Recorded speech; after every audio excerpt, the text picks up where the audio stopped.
Hello বন্ধুরা, এখন আছি আমি বলরামপুর স্টেশনে। তা আমার এর আগে অতীতে একটা ভিডিও করেছিলাম নেপালের চোখের ট্রিটমেন্ট নিয়ে।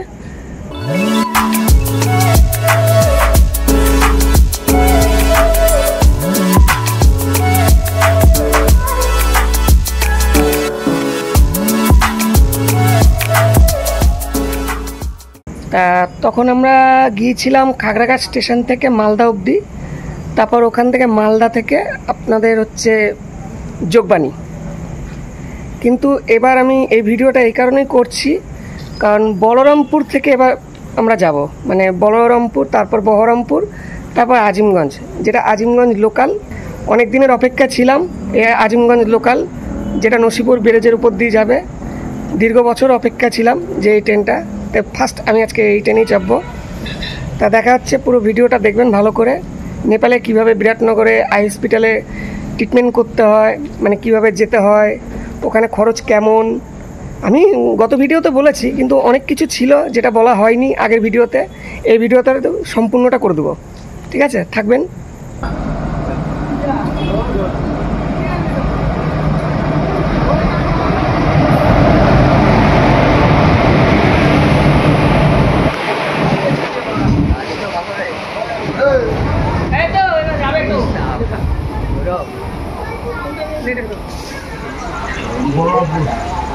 আজিমগঞ্জ লোকাল প্রথম উঠলাম ট্রেনটাতে।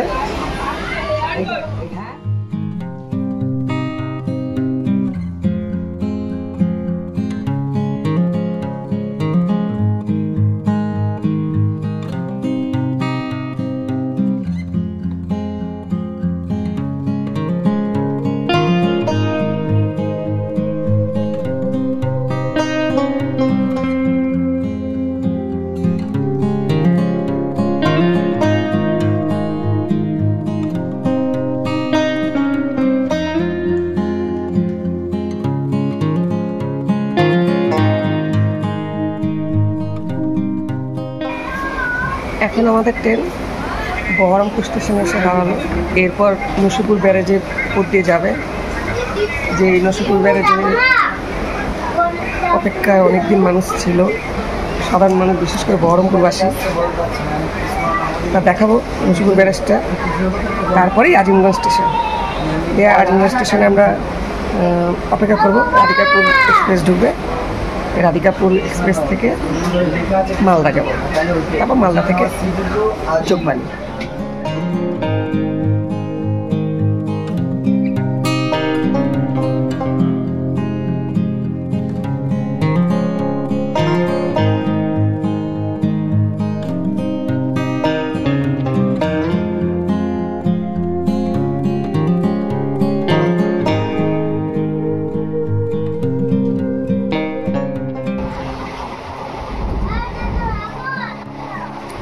এরপরেই নসিপুর ব্যারেজ।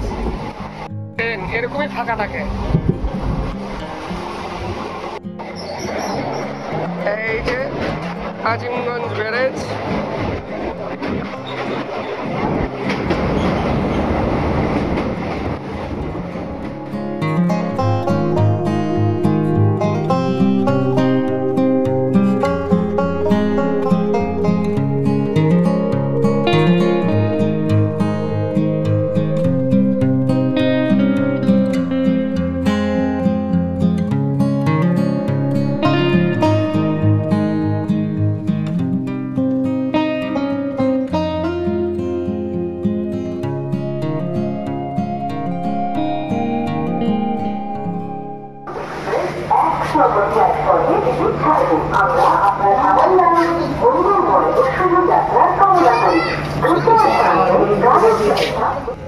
এখন আমি আছি আজিমগঞ্জ স্টেশনে।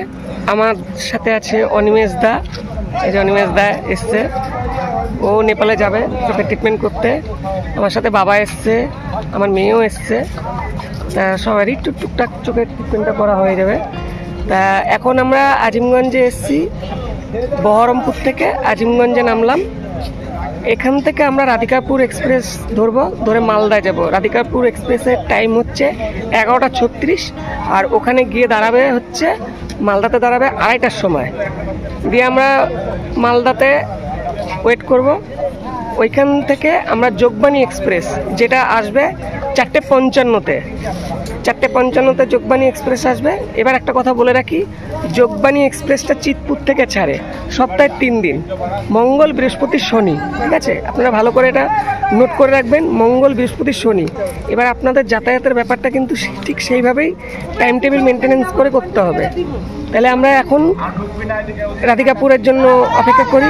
11:36-এ ট্রেনটা ঢুকবে, আর এটায় নামবো মালদায়। মালদা থেকে আবার যোগবাণী ঢুকবে 4:55-তে। 4:55 থেকে একদম ডাইরেক্ট যোগবাণীতে যাব।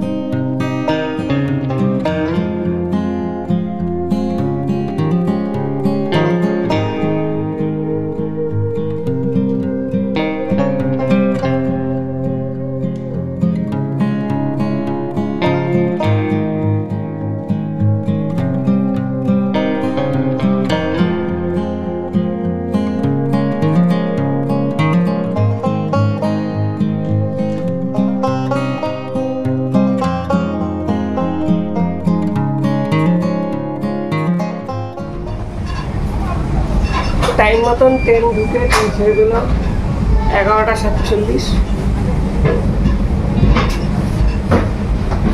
দেখা হবে মালদায় গিয়ে।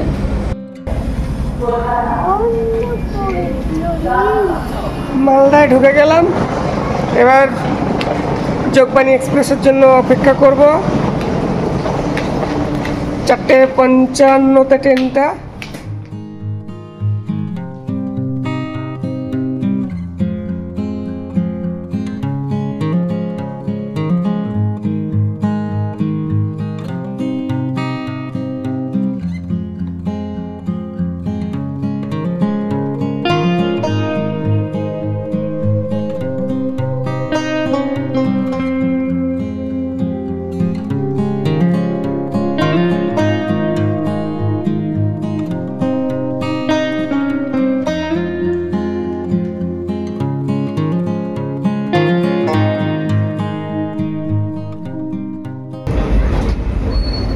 এই মালদা থেকে ছাড়লো যোগবাণী এক্সপ্রেস।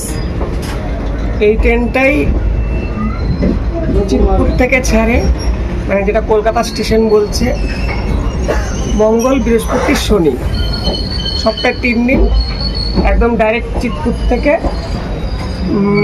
নেপাল বর্ডার অবধি যায় যোগবাণী স্টেশনে। আজকে ট্রেনটা একটু লেটই ছিল, দেখা যাক কটার সময় ঢুকে।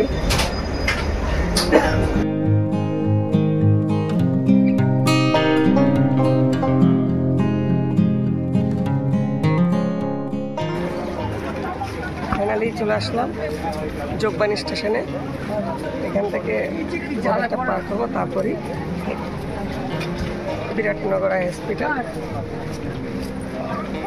তো ফাইনালি আমরা যোগবাণী স্টেশনে এসে পৌঁছালাম। এখান থেকে আমাদের কিছুটা পথ হেঁটে যেতে হবে, গিয়েই বর্ডার ক্রস করার পরেই বিরাটনগর আই হসপিটাল। এবার আপনাদের কিছু তথ্য আমি দিয়ে রাখি, যেমন নেপাল কবে ছুটি থাকে। নেপাল সরকারিভাবে কিন্তু শনিবার দিন ছুটি থাকে। এবার অনেকের প্রশ্ন যে এখানে কি কি ডকুমেন্টস লাগে ভারতের নাগরিকদের জন্য। সেইভাবে নেপাল বর্ডারে চেক আপ হয় না, কিন্তু তবুও আপনারা সঙ্গে করে আধার কার্ড আর ভোটার কার্ড অবশ্যই নিয়ে যাবেন। কখন যে চেক আপ হবে তার তো ঠিক নেই, সেটা তাদের অভ্যন্তরীণ ব্যাপার। এটা আমরা এখান থেকে বলতে পারি না যে চেক আপ হবে কি না। তাও নিজেদের সুবিধার্থে কিন্তু এই আধার কার্ড ভোটার কার্ড অবশ্যই সাথে নিয়ে যাবেন। এই যে তোরণটা দেখতে পাচ্ছেন, এটাই কিন্তু নেপাল বর্ডারের গেট। এখান থেকে আপনাকে ঢুকে যেতে হবে।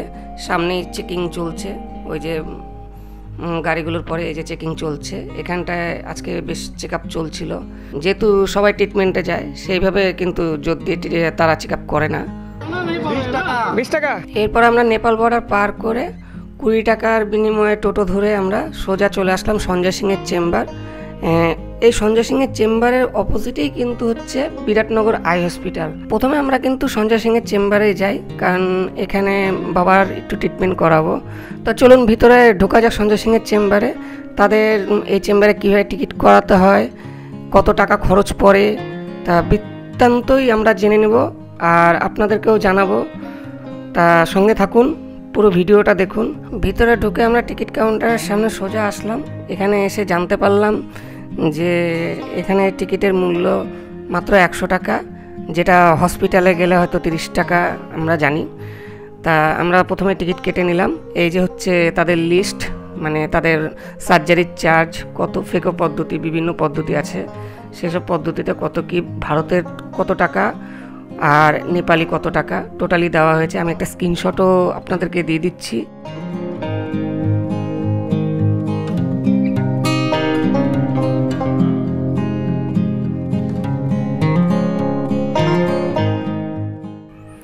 সঞ্জয় সিংয়ের চেম্বার থেকে আমরা বেরিয়ে আসি।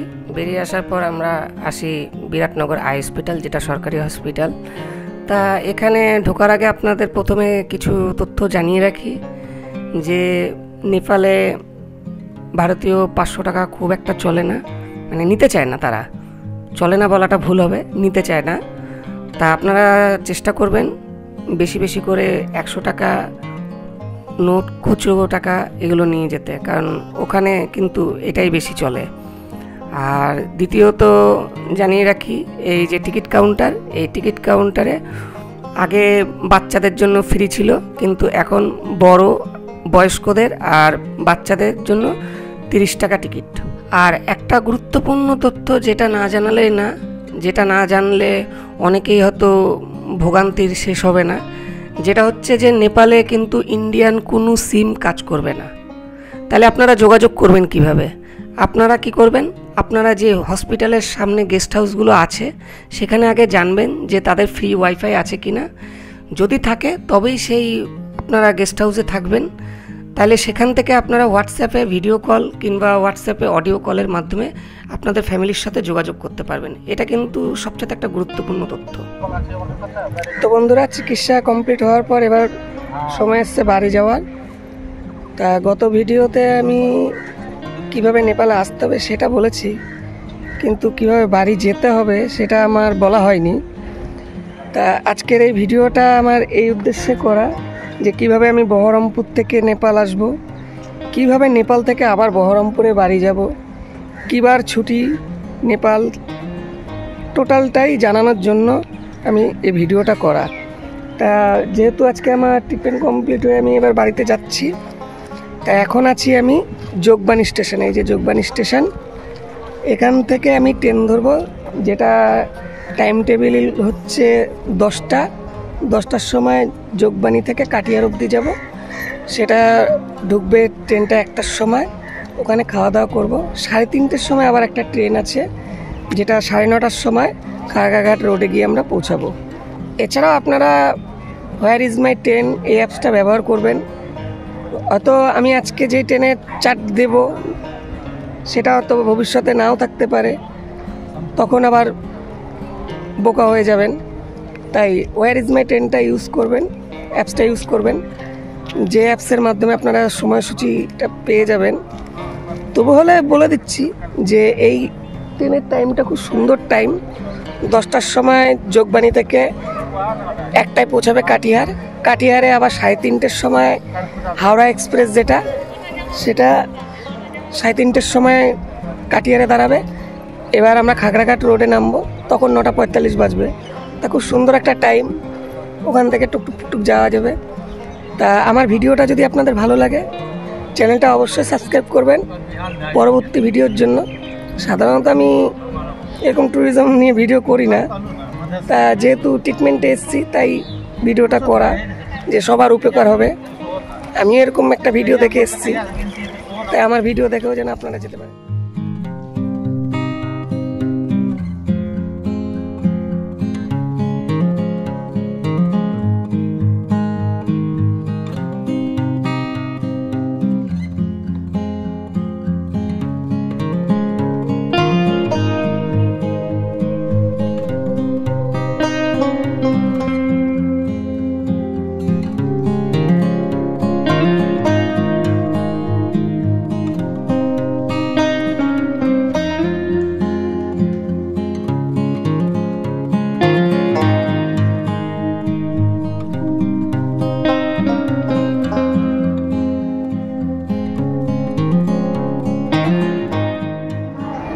কাটিহারে পৌঁছানোর পর আমাদের ট্রেন হচ্ছে 3:30 থেকে 3:30 সময়, যেটা কাটিহার হাওড়া এক্সপ্রেস 3:30 সময় ছাড়বে। অবশ্য ট্রেনটা এই 4 নম্বর প্ল্যাটফর্মেই দাঁড়িয়ে আছে, এখান থেকেই ট্রেনটা ছাড়বে। 3:30 যেহেতু ছাড়বে, এখন বাজে 1:30 বাজে। আমরা খাওয়া দাওয়া করবো, খাওয়া দাওয়া করে তারপর আবার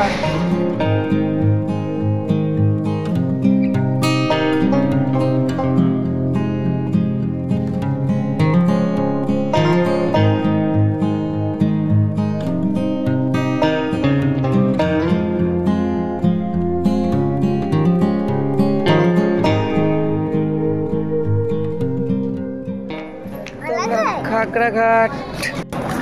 তো বন্ধুরা, আজকে তবে এটুকুই, দেখা হচ্ছে আবার অন্য কোনো ভিডিওতে। বাই।